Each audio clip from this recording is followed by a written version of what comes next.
Dentro de lo que es el motor de base de datos de Oracle, provee algunas funciones que ya están predefinidas y que prácticamente nos van a servir para poder realizar algunas funcionalidades dentro de lo que es el motor de la base de datos. Al igual que en los lenguajes de programación, vamos a tener funciones que van a estar agrupadas de acuerdo al tipo de operación que realizan. Ahorita, por ejemplo, estas son las funciones de tipo aritméticas. Les digo, no les vamos a invertir mucho tiempo, porque ahorita que entremos al módulo de PLSQL vamos a ocupar algunas de ellas. Entonces, su implementación pues realmente no es muy difícil. Si ustedes ya han trabajado con lenguajes de programación, pues más o menos entienden el comportamiento de cómo trabajan las funciones. Las funciones en sí tienen definido dentro de su estructura código que van a ejecutar. De alguna manera es un código que está encapsulado y que permite ser llamado para poder ejecutar, como su nombre le dice, una funcionalidad, ¿vale? Entonces lo que estamos viendo aquí precisamente es que para el llamado de las funciones, al igual que en otros lenguajes de programación, lo que se hace es invocar el prototipo de la función y determinar si recibe o no recibe parámetros. Recordando para ustedes que ya han programado en otros lenguajes, pues los parámetros no son otra cosa más que el área de comunicación que permite a una función recibir valores que vienen de algún otro punto en el llamado, ¿sale? Vamos a hacer un recorrido aquí súper rápido con las funciones aritméticas. Tenemos la función abs, que me va a servir para poder retornar el valor absoluto del argumento que nosotros estemos pasando. Eh, Recordatorio matemático, ¿cuál es el valor absoluto de un número? Pues aquel que carece de un signo, ¿no? Para quitar el valor negativo y simplemente dejar el valor, ¿ok? Tenemos la función sail, que esto lo que me va a servir es para un redondeo, ¿vale? Me va a permitir redondear a un entero. ¿A qué entero me va a permitir redondear? Bueno, me va a permitir redondear al entero que esté hacia arriba, ¿sale? No me va, por ejemplo, aunque yo tenga el 12.3, no me va a redondear a 12, sino que me va a redondear al entero superior, ¿ok? Estas funciones, así como están, las podemos utilizar de forma directa dentro de las consultas. O sea, literalmente tú puedes poner a lo mejor select, poner la función, coma, y utilizar una columna y seguir con el flujo de la consulta que tú estés ejecutando, ¿sale? La siguiente función matemática o aritmética que tenemos es la función floor. Esta la que va a hacer es el redondeo de un entero, pero hacia abajo. Entonces, en el mismo ejemplo que teníamos del 12.34, en vez de redondear a 13, va a redondear hacia 12. ¿Sale? Aunque sea 12.9, 12.9. Es correcto, es el mismo ejemplo que teníamos hace rato. Aunque sea 12.999.999, me va a redondear hacia el entero inferior. ¿Ok? Tenemos las operaciones famosas de módulo, que si ustedes recuerdan, el módulo dentro de lo que es la aritmética de programación es lo que nosotros conocemos en la aritmética cotidiana como el valor del residuo. Es decir, lo que queda después de haber ejecutado, ¿no? Divisor entre, más bien, dividiendo entre divisor, te da lo que es el cociente, que es el resultado de la división como tal, que es con el que normalmente nosotros trabajamos. Sin embargo, siempre queda una parte que no siempre es cero, ¿no? Que es lo que nosotros conocemos en la aritmética como el residuo. Entonces, el módulo, para cuando quieran ustedes calcular módulo dentro de lo que es el lenguaje de programación, en PLSQL y en lo que es SQL, no va a existir el carácter de porcentaje, ¿no? Porque porcentaje, si ustedes recuerdan, se utiliza para definir comodines dentro de las consultas. Por lo tanto, cuando quieran invocar el módulo, van a tener que mandar a traer la función mod, que recibe dos argumentos, x y y. Entonces, la forma en la que los va a procesar es de la siguiente manera: x, y lo que resulte de dividir esto, lo que quede residuo, eso va a ser el módulo de este resultado, ¿sale? Para poder hacer funciones de exponenciación, elevar al cuadrado, al cubo o alguna potencia, se utiliza la función power. En Java existe, yo creo que ocupan ustedes de la clase math, hay algo que se llama pow, ¿no? Es la que te permite exponenciar. Entonces, de igual forma, aquí vamos a poder utilizar esto. El comportamiento también es muy sencillo. Son los argumentos x y y prácticamente lo que vas a poder hacer esto va a estar indicando que esto se eleva al cubo, ¿vale? Si se dan cuenta es bastante sencillo. Ahora, aquí hay algo que ustedes a lo mejor no habían visto o no lo hemos platicado, que es la parte de esta tabla dual.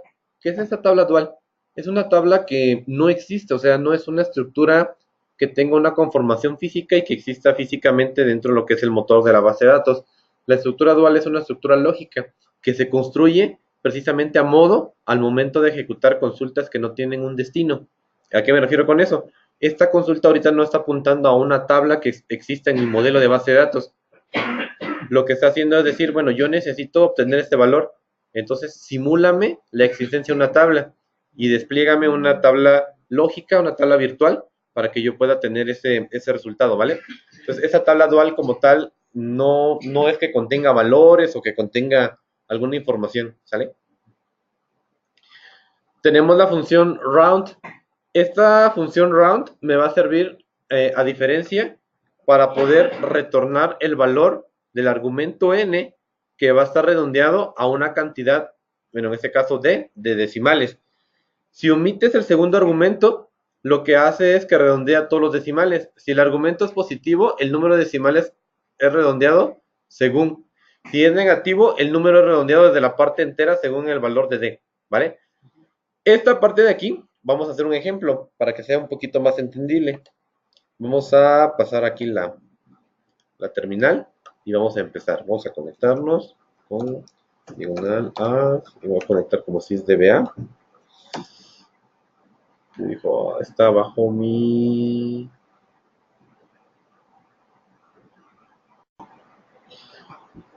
Ok, sale. Entonces tenemos este grupo de consultas y lo vamos a ejecutar dentro de lo que es la terminal para ver cuál es el posible resultado que nos pueda dar, ¿sale? Pues como somos bien ingeniosos, simplemente vamos a copiar nuestra consulta.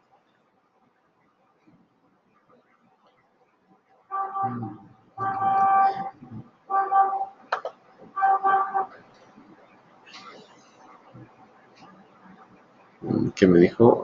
Dale. Ok. No me debe haber llevado el comentario.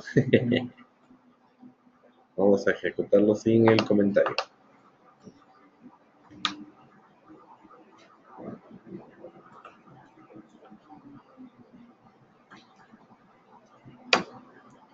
¿Sale?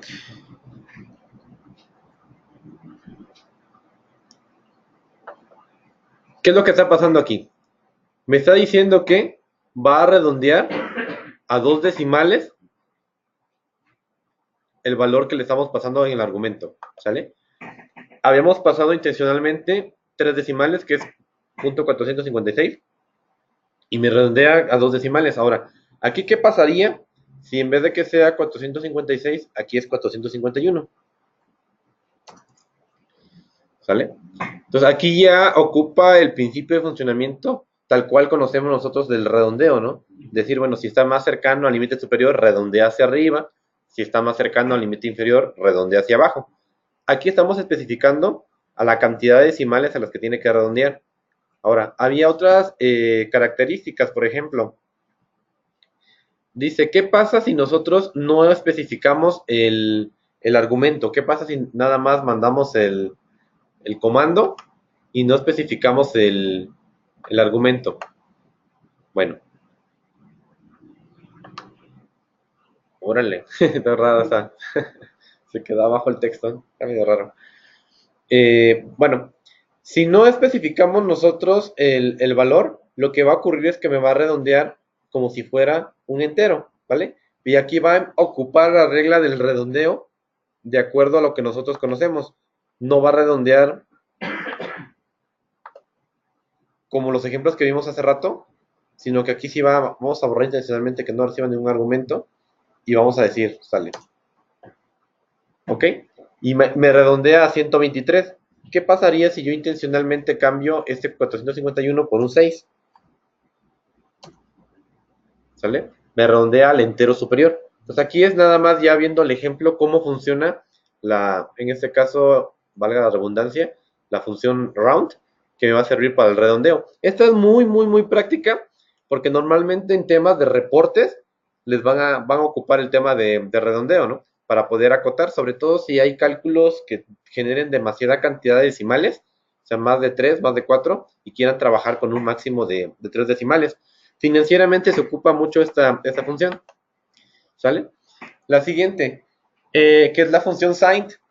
En esta lo que vamos a utilizar, o para que lo que me va a servir, es para evaluar si un número o el argumento que estamos recibiendo tiene un valor positivo o tiene un valor negativo. Simplemente me va a retornar -1 si estamos evaluando un número que es negativo, y me va a retornar un entero positivo, el 1 en entero positivo, si estamos evaluando un número que es positivo, ¿sale?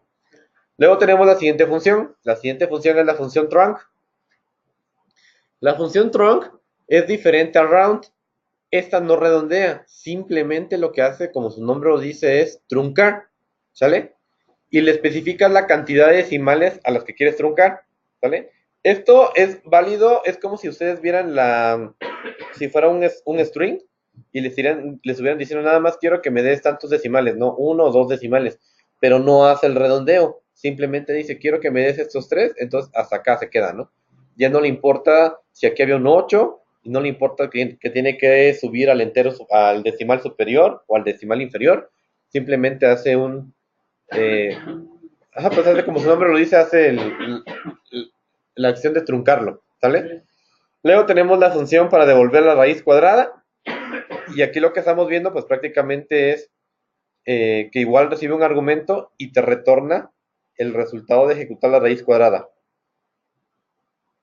Hay algunas otras funciones que se ocupan, por ejemplo, lo que es el arco coseno, el arco seno, arco tangente, el coseno, exponencial, logaritmo natural, seno. Pero como nosotros, de alguna forma, al menos el entrenamiento no está pensado en funciones matemáticas, o sea, realmente no está pensado para que hagamos una base matemática o que guarde, no sé, dimensiones o cosas que vayamos a guardar, pues no entramos a detalle al uso de estas funciones, simplemente las mencionamos, ¿sale? Hasta aquí. Ok, la siguiente, funciones de fecha y hora. Las funciones de fecha y hora nos van a servir en Oracle, como su nombre lo dice, para poder manipular de forma correcta los tipos de datos que están definidos precisamente como date o datetime, y nos van a permitir brindarnos muchas funcionalidades. ¿Para qué sirven las funciones de fecha y hora dentro de lo que es la programación, ya sea en PLSQL o en consultas de SQL? Tiene muchísima utilidad porque normalmente se hacen muchas operaciones que tengan que ver con el manejo de fechas. Ahora, ¿cuáles son los más comunes que se pueden utilizar? ¿Sale? Se utiliza, por ejemplo, la función addMonth. ¿Para qué sirve addMonth? Bueno, addMonth es una función que me va a permitir agregarle a una fecha una cantidad de meses. ¿Sale? ¿Qué significa eso? Que yo tengo una fecha, por ejemplo, ahorita digo, estamos parados exactamente, el día de hoy es 26 de mayo de 2018. Yo quiero decir, pues quiero agregarle a esa fecha 4 meses más para que me calcule cuál va a ser la fecha si yo sumo 4 meses exactos. Entonces, automáticamente lo que va a hacer es sumarle esa cantidad a la fecha, ¿sale? Por ejemplo, acá tengo estos escenarios, me dice, vamos a calcular si agregamos 5 meses más al 10 de junio del 2007, ¿sale? Entonces aquí vamos y le ponemos aquí. Y automáticamente me hace el cálculo y dice, bueno, es el 10 de noviembre del 2007, ¿sale? Considera los 30 y 31. En ese caso, porque está yéndose a través de puras fechas, ¿no? De puros meses, más bien, ¿sale? Entonces aquí no tiene tanto problema. Ahora, viene la siguiente. Last day. ¿Para qué me va a servir last day? Me va a retornar el último día del mes con la fecha enviada como argumento, ¿sale? Entonces, ¿qué recibe last day? Va a recibir un argumento de tipo fecha. Con esa fecha que nosotros le pasemos, él lo que va a hacer es calcular cuál es el último día de ese mes, ¿sale? Entonces aquí tenemos un ejemplo. Me dice, vamos a pasar como argumento esta fecha de aquí, ¿sale? Y vamos a ponerla por acá y la vamos a ejecutar. ¿Qué me dice? Mándeme. No será porque no tomaste el from. No, sí, me faltó el from dual, sí es correcto, me faltó el from dual. Es correcto. Es correcto.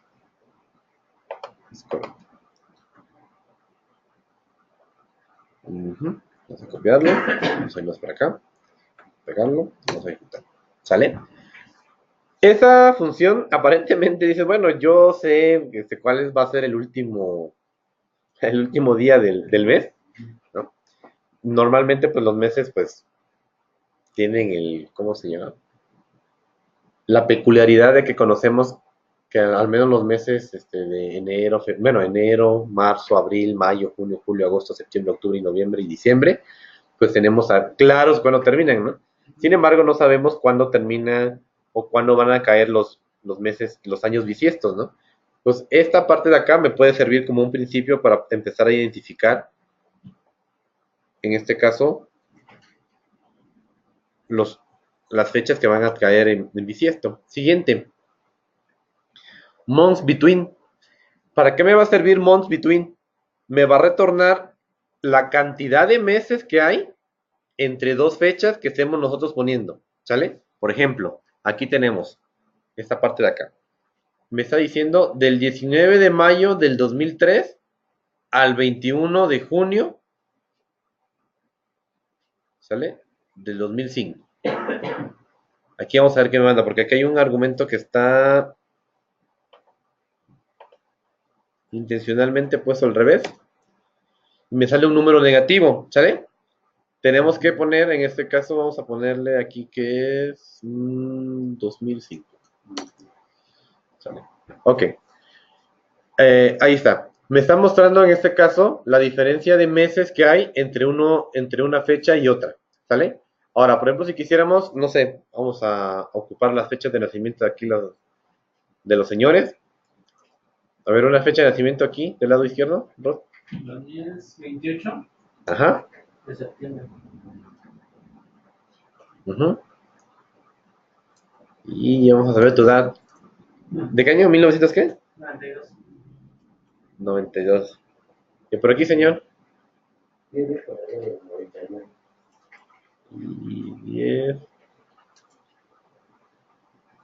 de febrero de 1991, dice el señor.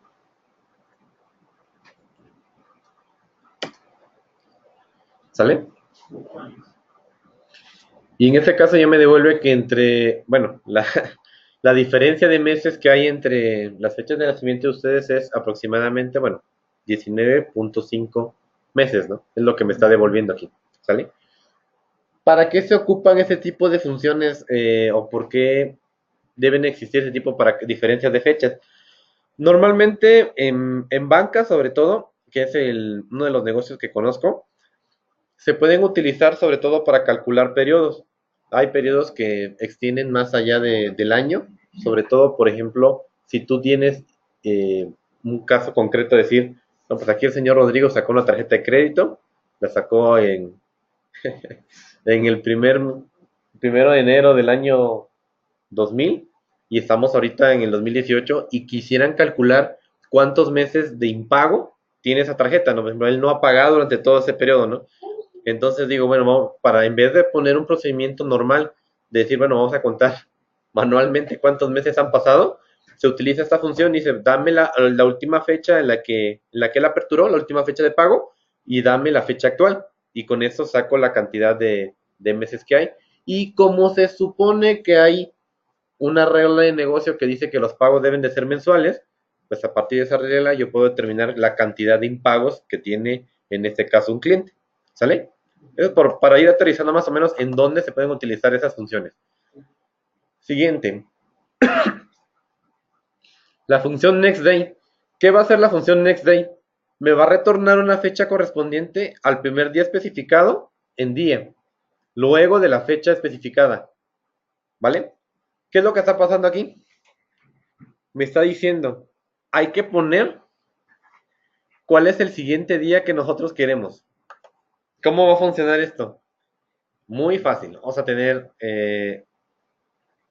Vamos a ponerlo con fecha actual, ¿sale? Para que nos dé el resultado. Vamos a decir que estamos hoy a 26 de mayo, ¿sale? 26 de mayo del 2018, ¿sale?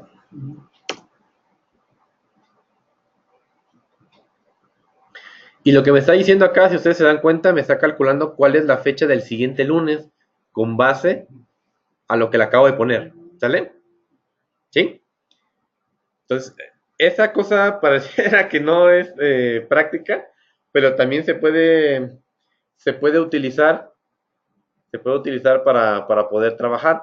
Es decir, casos concretos otra vez del sector de banca, ¿no? Es decir, bueno, tenemos un caso de un cliente que a lo mejor solamente nos puede atender en un día específico, ¿no? O más bien, sobre todo en casa de bolsa, que los días son donde hay ciertos días donde las operaciones tienen o se pueden realizar cierto tipo de operaciones a diferencia de otros días. Entonces, si tú estás en una fecha actual y quieres calcular cuál es el siguiente día de operación, pues prácticamente con esta función puedes determinar, ok, el siguiente lunes que vamos a poder realizar operaciones, no sé, de apertura o cierre, va a ser tal fecha, ¿sale? Y eso es muy práctico cuando lo empecemos a meter dentro de los programas de PLSQL, ¿sale? Vamos avanzando. El current date. ¿Qué es el current date? La fecha actual. ¿Por qué se utiliza mucho el current date? ¿O por qué es muy importante tener el current date? Y aquí hay un caso muy importante. El current date me va a devolver la fecha actual, pero ¿de quién? ¿Con base a qué? A la fecha que esté llevando el motor de la base de datos. O sea, el motor de la base de datos va a tener su propio control de fecha. Y el sistema puede tener una fecha que no necesariamente es la fecha de la base de datos. ¿Ok? ¿Por qué sucede o cuáles son los escenarios donde puede ocurrir esto? Porque podrían preguntar, ¿para qué tener dos fechas diferentes si tengo una base de datos? Ocurre, casos concretos, cuando estás en una distribución que la base de datos tenga que ver con o más bien el servidor tenga que ver o pertenezca a un grupo de servidores de un grupo que sea, podemos decir, por ejemplo, se me fue el nombre, tipo LATAM, que esté, por ejemplo, a nivel Latinoamérica o que sea global, sería la palabra correcta, en el cual todos los servidores tengan que tener cierta configuración de hora. Entonces, normalmente ocurre o llega a pasar que el servidor tiene que tener una hora diferente a la de la base de datos y llega a ocurrir. Entonces, pareciera que no, y a veces la fecha del servidor no corresponde a la fecha de la base de datos. Entonces, es muy común que en algunas instalaciones, cuando ustedes hagan referencia al current date, no corresponda a la fecha y hora que están viendo ustedes del servidor, ¿vale? Eso es muy común. A nosotros nos pasó algo así. Ujú. Tenemos una aplicación. Entonces, vamos a continuar con esto que estamos viendo. Entonces, current date, fecha actual. Current timestamp. ¿Cuál es la diferencia entre timestamp y el current date? Bueno, timestamp no solamente me va a devolver la fecha actual, me va a devolver un formato de fecha que es el formato timestamp. ¿Cuál es esa diferencia con el date? Bueno, que además de devolverme la parte de fecha y hora, me devuelve en este caso la hora y la parte de milisegundos, ¿sale? Esta parte, ¿para qué se ocupa mucho el current timestamp? Para el tema de manejo de transacciones, ¿sale? Tú puedes, por ejemplo, si ustedes estuvieran haciendo a lo mejor un registro, un log histórico de cuáles son las transacciones que se están ejecutando, por ejemplo, en un banco, quién está retirando dinero, quién está moviendo, haciendo transferencias interbancarias o haciendo apertura de cuentas o ese tipo de cosas, el timestamp te va a servir para poder hacer la diferenciación entre una transacción y otra. Si ustedes estuvieran comprando, por ejemplo, como cuando entran a Ticketmaster y quieren comprar todos al mismo tiempo, la transaccionalidad se da a partir precisamente del manejo de horas, de horas, minutos y milisegundos, para decir quién accede primero al recurso y quien haya llegado, que ahora sí, como podemos decir en palabras coloquiales, antes, ¿no? En ese momento es a quien le asigna el recurso que se está solicitando, ¿sale? Entonces, el current timestamp me va a devolver esa información. Sysdate. Sysdate me va a retornar la fecha y hora actuales en el servidor de Oracle, ¿sale? Esa me va a devolver lo que tiene la fecha actual del servidor de Oracle. Shift timestamp, perdón, aquí estaba cometiendo un error. El timestamp y el current date me van a devolver la información de acuerdo al servidor, a la máquina en la que está instalada la distribución. Y esta parte del Shift timestamp habla del propio control de fecha y hora que tiene el Oracle. O sea, estaba invirtiendo los conceptos, ¿sale? To date ya lo hemos ocupado, sin haber entrado a la parte de funciones, lo ocupamos precisamente para poder hacer lo que es la conversión a formato de fecha, ¿vale? Entonces, ¿cómo funciona el to date? Vimos que to date tiene varios formatos, digo, ese no es el único. En el API Docs de Oracle van a poder encontrar más información sobre estas funciones. To date habíamos visto que puede recibir un parámetro o un argumento de tipo string y con una regla de conversión a fecha. Y automáticamente lo que hace toDate es convertirme esta cadena a un tipo date. ¿Sale? Siguiente función, que es la contraria. ToChar. ToChar me va a servir para convertir en este caso, una fecha a una cadena de caracteres. Ojo, porque a pesar de que nosotros veamos cuando hacemos una consulta que me despliega la información en este formato, realmente internamente no está almacenado así. Está almacenado con una definición diferente. Entonces, si queremos tratar esto como si fuera una cadena de caracteres y sobre todo para poder aplicarle las funciones de cadena que vamos a ver ahorita más adelante, se utiliza el parámetro toChar. Luego viene la parte, algunas funciones como struct. Struct me va a servir para poder recuperar de una fecha uno de los elementos que componen a la fecha. ¿Qué elementos componen a la fecha? El año, el mes, el día, la hora, minuto, segundo. Entonces, por ejemplo, yo puedo decir, extráeme el mes del sysdate. Solamente me ocupo el mes, no quiero que me traiga lo demás. Entonces, con esto me extrae solamente el mes. ¿Sale? Esta función es muy útil porque a veces va a ser necesario que ustedes evalúen una fecha y solamente extraigan ya sea el día, ya sea la hora, y para estar evitando hacer conversiones de una fecha a cadena de caracteres y luego de la cadena de caracteres ahora haz un procedimiento o una función que me saque un substring para poder extraer lo que yo quiero. Entonces esta función me va a servir demasiado, ¿sale? Ahora, la siguiente función, sysdate, en este caso, si aplicamos esta función así como está, me va a devolver 3 días antes sobre la fecha actual. Los operadores aritméticos de más y menos pueden emplearse con fechas. ¿De qué forma? Que si tú pones esta parte de aquí, automáticamente te va a realizar la operación. ¿Sale? Y aquí les voy a platicar para qué sirve esto, porque pueden decir, bueno, yo para qué quiero sumar, decir, bueno, tengo esta parte acá, dice, vamos a poner una fecha, por ejemplo, la de hoy, estamos a 26, poner que es 05, vamos a poner que es 2018, ¿sale? Y vamos a decirle que les reste un día, ¿sale? Y me empieza a realizar las operaciones. Ahora, por ejemplo, yo quiero que me reste 10 días,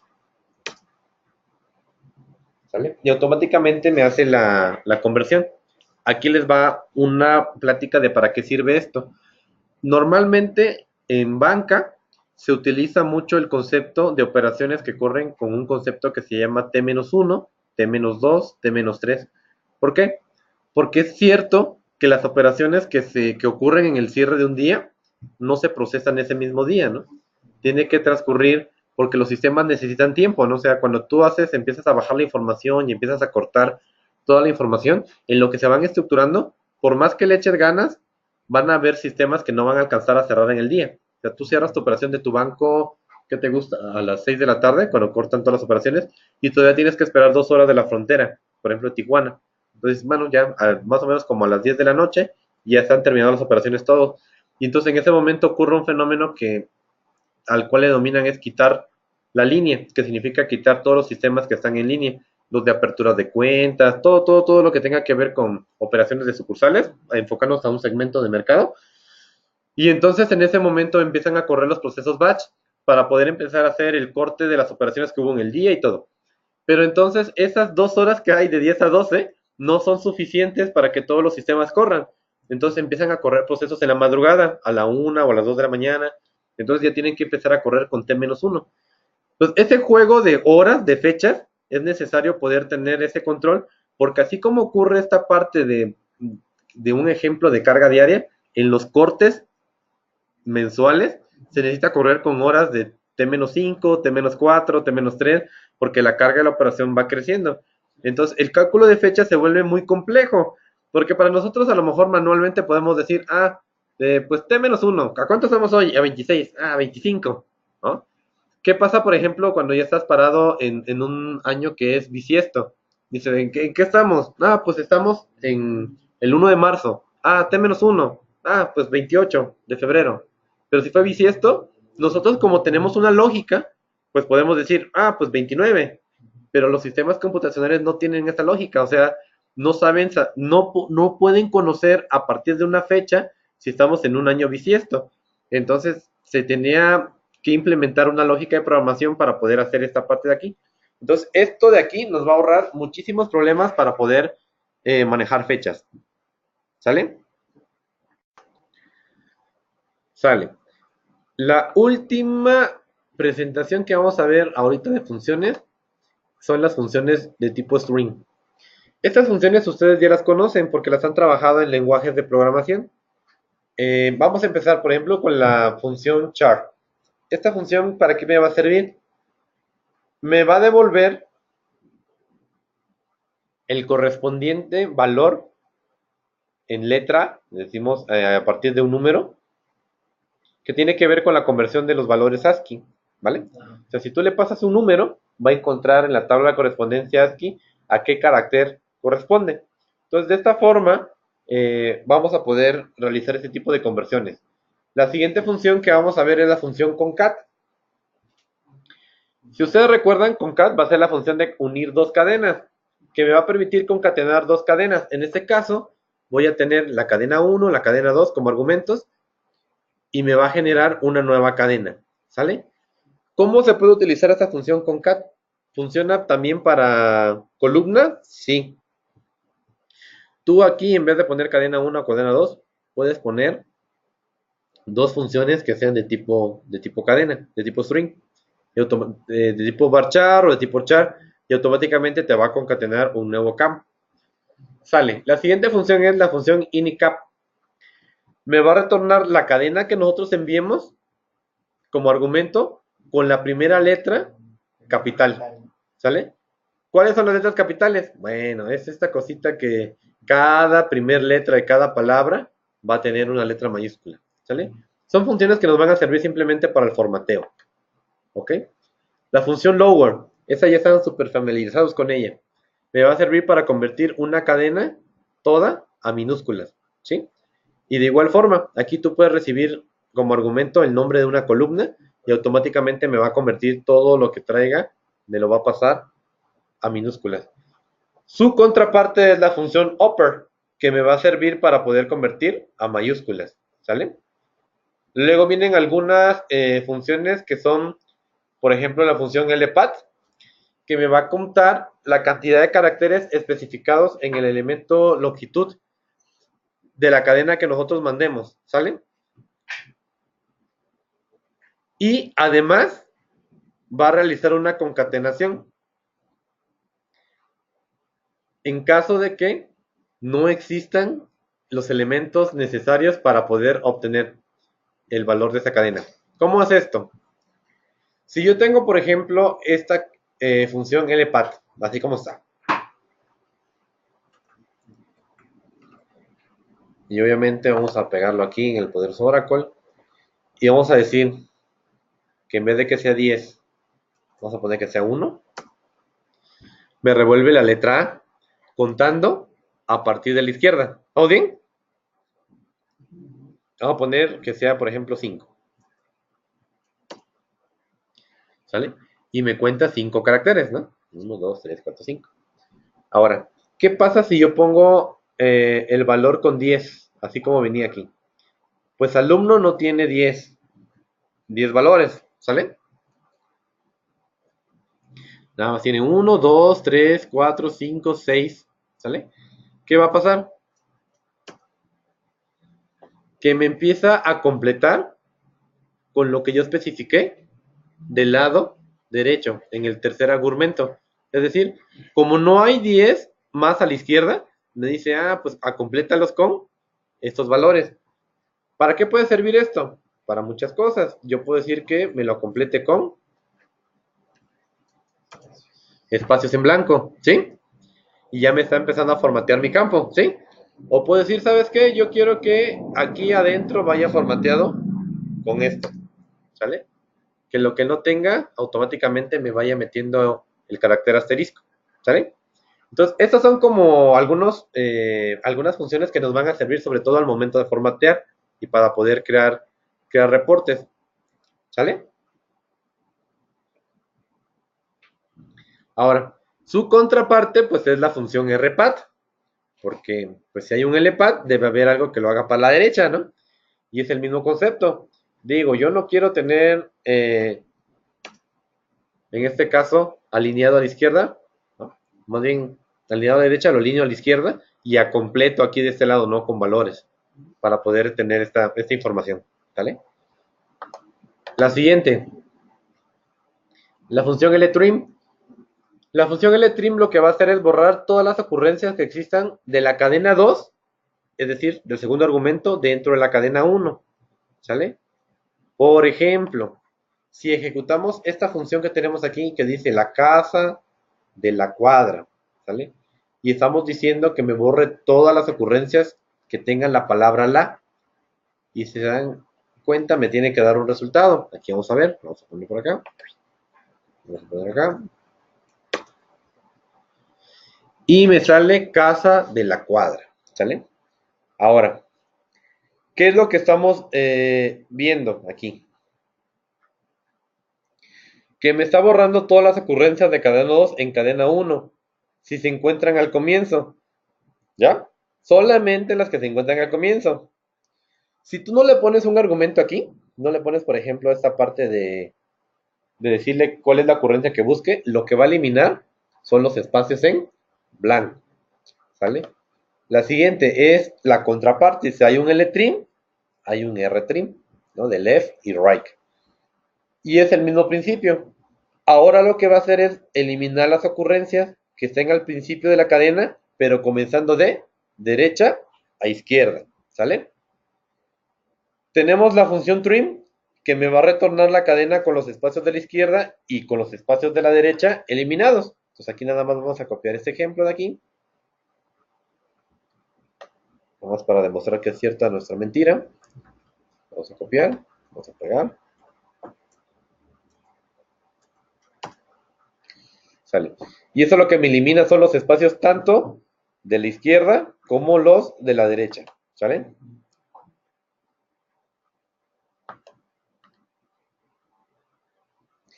La función len, que ya la hemos visto, que me va a tener cuántos caracteres tiene una cadena. Y viene en este caso la función int me va a devolver la posición de comienzo de la primera ocurrencia. Es decir, si yo quiero buscar, por ejemplo, dónde aparece, en este caso, la palabra or, va a venir y va a buscar en esta cadena, y donde encuentre la primera ocurrencia, decir, mira, la encontré en la posición 2, ¿no? Es decir, en la 1, 2. Aquí la encontré, y es lo que me va a devolver. Y finalmente la función translate. ¿Para qué me va a servir la función translate? Me va a reemplazar cada ocurrencia de una serie de caracteres con otra serie de caracteres. La diferencia con replace es que aquella trabaja con cadenas de caracteres y reemplaza una cadena completa. En cambio, translate va a reemplazar caracteres simples, ¿vale? Por otros caracteres. ¿Qué significa esto? Aquí tengo, por ejemplo, la cadena de caracteres OSG, que se va a reemplazar por el O56. Entonces, todo donde encuentra la palabra OSG, la va a reemplazar de esta forma. Entonces, vamos a ejecutarlo, nada más para probar.